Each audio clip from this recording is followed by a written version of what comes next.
Let me see how long it is. Oh, that's a red video. Oh, that's an old red video. Okay. You know, I think we maybe be able to do both what I'm thinking of. Cause goddamn, this is a 2-year-old red video that's only 4 minutes long, so where's the Falcon? Huh. Okay, well, Atanashi, I got a feeling that this is not gonna be a red video that I'm gonna yap too much to because it's about the man who married Hatsune Miku. Yeah, it's like an old red video that's like 4 minutes long. I have no idea how much I'm gonna be able to react to it, but we'll check it out. Hey, what's up guys, Rev here. You know, a lot of people out there call Hatsune Miku their wife, but how many of them have the cojones to actually make her their wife? Well, it turns out some people have made that a reality. A man named Akihiko Konda has once again been making the rounds on social media. Now his story hasn't changed, it's just being reintroduced through this viral tweet that has exposed many users to his union with Hatsune Miku. My name is Akihiko Konda, my job is a civil servant. I married Hatsune Miku, who lives in my house. About 15 years ago, I was bullied at work and took a leave of absence. But thanks to her, I was able to return to work. She saved me. I love Hatsune Miku. I am very happy. Now, reaction to this has been all over the board, of course including hatefulness and ignorance, but I have to say, this post has received a lot more support than I expected. Now, it's for those curious supporters that I would like to share a bit about this man's story. It was in 2008, after bullying at his job sent him into a spiraling depression, where Akihiko first found comfort in Miku, making songs with her software, purchasing her merchandise, engaging in the related culture, served as a point of joy in his life that was once very troubled. He was able to...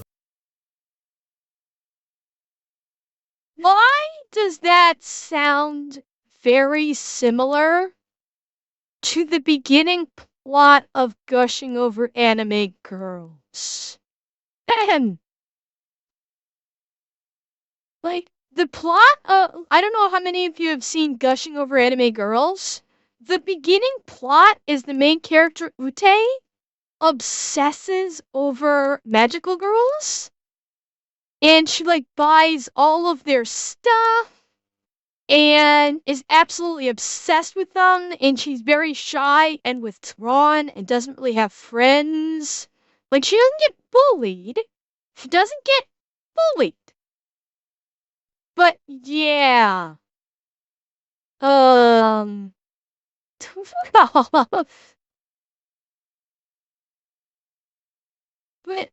also, yeah, he's getting bullied. That never does well for the psyche. And unfortunately, it's also too common. From as I understand it, bullying in Japan is a big problem. Even in adulthood, it's a big problem. Well, Eric, my guess is, like, other people in his company probably talk down to him. Maybe his boss talks down to him. They give him crap assignments. They have it, you know, the people that have authority over him make him go for something. Like, you know, be like a gopher. It's like, as I understand it, bullying in business in Japan is a problem, from what as I understand it, because yeah, it's they'll just take it because to cause a scene is unseemly of individuals. And Ruff, you're right, it would. That and why you like there's the stories of salarymen who like pass out asleep on buses and trains on the way home because they work themselves to death. The salarymen that literally just pass out in the streets because because they're so exhausted and doing stuff like that. Like they're working like 14 plus hours a day. Like these are people who it is in their social zeitgeist that they work mandatory overtime every fucking day and not get paid for it. Like, they'll work their 8-hour day and then they'll work an additional 8 hours without pay because it is expected of them. It's like the work culture in Japan is fucking insane. And then you add on bullying to that? Is it any wonder why someone would basically have the level of a mental break that they would seek comfort in a fictional anime girl? Like, it's sad and unfortunately, yes, pathetic, but it is understandable. In the context of this culture, it's understandable why people would seek comfort in a fictional anime girl. Because this anime girl, in his own head, will give him all the love that he ever needs. And it works for a little while. The problem is this kind of thing never lasts. This kind of escapism never lasts long. Okay, zip ties, there's a difference between a fictional anime girl that cannot even talk and a VTuber. That's two very different things, okay? But the problem is seeking solace in this only works for a short time. This is not a long-term solution for a mental health problem. Very quickly, I imagine, this will lose the vast majority of its potency. And he's going to be right back to where he was before, unfortunately. Culture served as a point of joy in his life that was once Good night, very Stinger troubled. Man.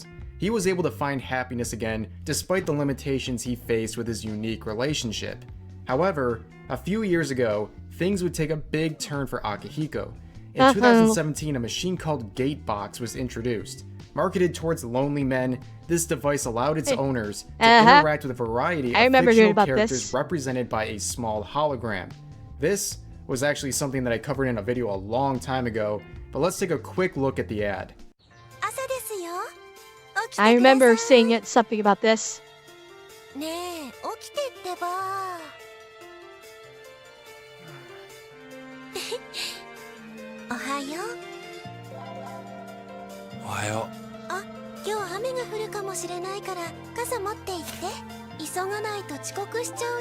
Oh. Yeah, this is... While I understand that for many, this may have looked like depression incarnate, but for many others, especially extremely lonely people, this was an exciting new opportunity. And luckily for our man Akihiko, one of the characters offered by Gatebox was Miku, a chance to finally communicate with the love of his life. Feeding into the delusion. Well, okay, so Nepzerker, on its face, like basically take your Google Homes or your Amazon Alexas and replace it with this, and it's fine. Like, basically using this to replace your smart hub or your smart speaker, sure. No problem there, if that's how you were intending it. But for someone like this guy who is desperately lonely, and other individuals that are desperately lonely, that's where it becomes a problem. I want one. God's sake. I want one. Put it in my mouth. Really? Put it in my mouth, Chad. Really?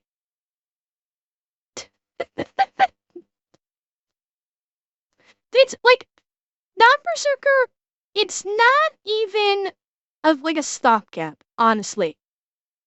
I kind of wouldn't even call it a stopgap. Like, something like this only will satisfy the, those with mental health troubles for a very brief time. Heck, even Brian Griffin in Family Guy fell in love with his Alexa in one episode. Hell, Robo Spartan, what's his name? From Big Bang Theory. Raj. Raj from Big Bang Theory. Big Bang Theory fell in love with Siri. And my phone's probably gonna go off now. Oh, no, it didn't. Yeah, Raj fell in love with Apple's AI, with Apple's voice assistant for an episode. Like, had a full-on fucking relationship with it. So, but again, it was very quickly discovered that, like, this is not something that works long-term. This is an extremely short-term solution. It would barely classify as a stopgap. And unfortunately, it's not a solution to the mental health problems that are plaguing individuals like this. And I don't know how good Japan's mental health care system is. I'm guessing probably not great, given the high self-deletion rate in Japan. Their mental health system is probably not great. It's not a solution. And for this guy, it's only going to work for a very brief time before the fantasy bubble pops. And he basically comes to that final realization that she is fictional and she will not fulfill that need he has for companionship, unfortunately. And a year later, in 2018, he proposed to Miko through the Gatebox avatar, in which she replied, "Please treat me well." Obviously, a lot of people were not accepting of his relationship. He invited his co-workers and family to the wedding, where none of them would attend. However, in the end, 39 people attended the wedding ceremony, supported by kind strangers and online friends. In the aftermath, some Japanese commentators questioned the legality of the marriage, which requires consent under the Japanese constitution, where of course he responded with a recording of his marriage proposal and her response. Oh my god. But here we are in 2022, and this story is once again resurfaced, and to the people just discovering it now, I will just say, I understand it's odd, but this man found an outlet to bring his life happiness and purpose. An outlet that doesn't harm anyone else. The reality is, it's a lonely world out there, and for some people, this sort of love is their best chance at happiness. And honestly, why would you ever care about what makes someone else happy? I'm glad that he found happiness in his life and has been able to inspire other people to follow in his footsteps. So I salute you, King. May you live a long, happy life with your wife, Miku. But that's gonna do it for this video. I hope you all enjoyed. Subscribe for more daily videos, and yeah, I'll see you guys next time. Yeah, it's... like, I don't think poorly of this guy. I don't. I don't disparage him. I don't think poorly of him. I feel bad for him. Because, like I said, the feelings he's experiencing with burying Miku and having emotional feelings towards the character of Miku will not last when she is unable to give him the companionship that he actually needs.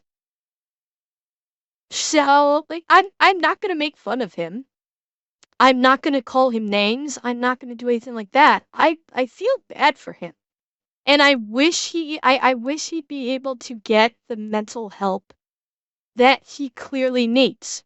He's clearly needing mental health assistance. And unfortunately, I don't think he's gonna get it. And that's the sad part. Is I don't think I'm gonna like where his story ends up. I just have a if he's still happy with Miku to this day, God bless the man. If he's still happy, I am thrilled that he is still happy. I just fear for the day when it all comes crashing down. That is my fear. Is the day it all comes down and he realizes he is not going to be able to get the compassion and the human connection that he is so desperately craving. When that when the ride comes to a stop, how is he going to react? And that is what I fear. And I hope he will be okay. I truly do. I'm just very worried for him.